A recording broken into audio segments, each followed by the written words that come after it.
Hi, everybody. I'm Natalie, and I want to start by saying I feel so fortunate to be here with all these incredible and inspiring heroes. I'm a former high school teacher and the current educational outreach coordinator at WikiHow, and I'm going to talk to you today about how the internet can help inspire heroism. So, for decades now, the internet has been talked about in highly utopian terms. Sending information flying across the globe at 299 million meters per second, the internet is this incredibly fast, usually invisible, and potentially infinitely intelligent force that seems capable of transforming the way our world works. In many ways, the internet is often talked about as if it were a superhero. And it makes sense. It's reassuring to think that there are real superpowers on this earth that can help deliver mankind from our problems and help us realize our most ambitious goals. But for most of us, most of the time, our internet experiences are something less than superheroic. As we turn to social media sites for connection, entertainment sites to feel better, we scroll through content that can be superbly entertaining, really, really adorable, borderline magical. But even though this gives us fleeting joy, we're waking up to the fact that the internet is not going to solve all of mankind's problems. In fact, it's creating problems of its own. In recent years, psychologists are discovering that our most popular sites help create isolation, powerlessness, and even contribute to depression. Just last month, the Pew Research Center revealed that 26% of adults are almost constantly online. Other studies have found that up to 50% of teenagers self-report feeling addicted to their cell phones. And the solution seems easy. We should use them less. And there are centers emerging all over the country and now globe to help treat internet addiction. But even though we know we should use it less, it can feel like an epic battle of wills to pull ourselves away from devices and programs that are created by teams of individuals for the sole purpose of keeping us glued to our screens. And so we've reached a what now moment. There are small things we can do, like turn our cell phone screen to grayscale. That helps reduce its addictiveness. We can go on a cell phone diet, as if the world needed more diets. Or we can think more systematically about the relationship between technology and mental health.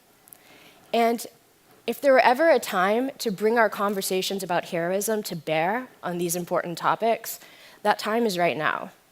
I want us to think about what is internet addiction, if not a fast track to a life as a bystander, to the creation of a society perfectly primed to sit back and do nothing when the moment comes and we need people to stand up and become heroes.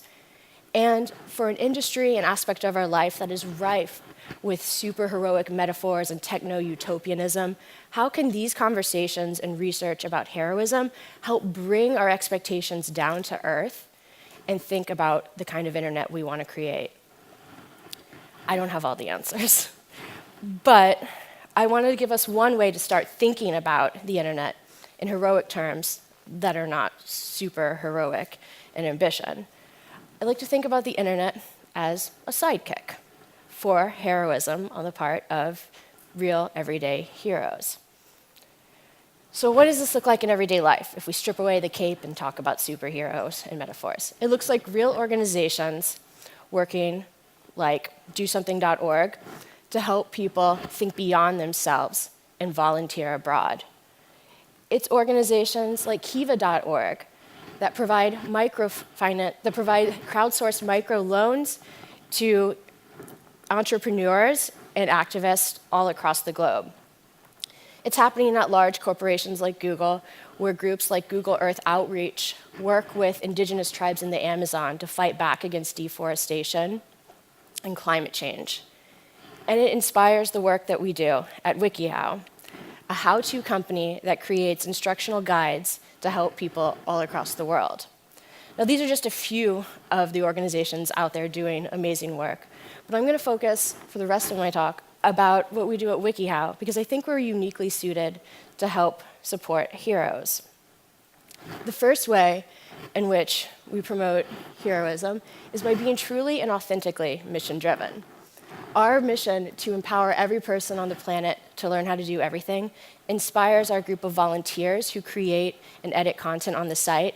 It inspires our small group of full-time employees, 22 of us, and it's inspiring a growing number of experts, inspirational athletes, activists, doctors, lawyers, counselors, and social workers who review the material on our page to make sure that it's accurate. It also inspires our translators, who will take an article written in one language and translate it into up to 17 different languages to help people contribute the knowledge that they've learned on one side of the globe to others across the world. But what's truly unique about our mission is that it's action-oriented. Everyone who contributes to the site as a member of the community is actively participating in our goal of sharing knowledge across the world. There are no passive users. Even if you come across one of our articles through a web search, each article is designed not to keep you stuck on the page, but to teach you something and get you back out in the world to accomplish your goal. And in addition to helping you go out and accomplish the things that you want to do, we think it's important to help build heroic mindsets and provide people with the skills that they need to act heroically when the time comes. In sidekick terms, it's kind of the go-get-'em Batman part of what we do, but in reality, it involves working closely with therapists, counselors, and soon the Heroic Imagination Project to review articles and make sure that they contain the most up-to-date, evidence-based, and useful materials possible to help people prepare to become heroes. And sometimes it's the most surprising articles that become tools for heroism. Take our How to Grow Garlic article. In the hands of Emmanuel Piñol, Secretary of Agriculture in the Philippines, this article became a tool for everyday heroism. Secretary Piñol was concerned about the growing influence of a corrupt cartel in the Philippines that was controlling access to important commodities and food sources. So what he did was he distributed our How to Grow Garlic article to farmers to show them that they could become empowered to grow these restricted commodities on their own. And he's not alone.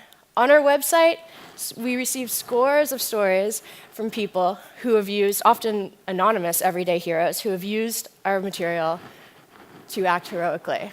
Youth that use articles to help report abuse that's happening to friends, or to help friends stand up to bullies at school. One individual who used our How to Donate Bone Marrow article in order to get the bravery she needed to go forward with a painful but potentially life-saving donation. An individual in the Czech Republic that used one of our translated articles to help save someone's life with a Heimlich maneuver.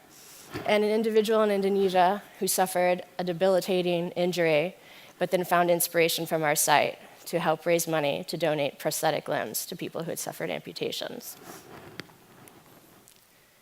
We are committed to reaching as many potential heroes as possible.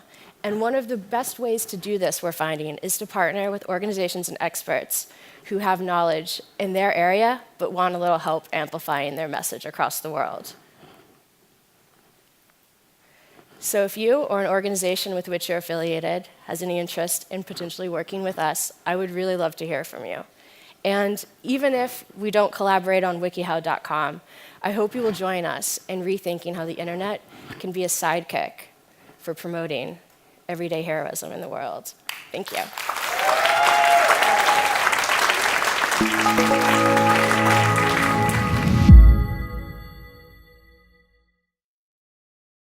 The Hero Roundtables are the global events that ask the question, what is a hero? You've just seen one hero talk. To find more and join the conversation, visit our website or social media.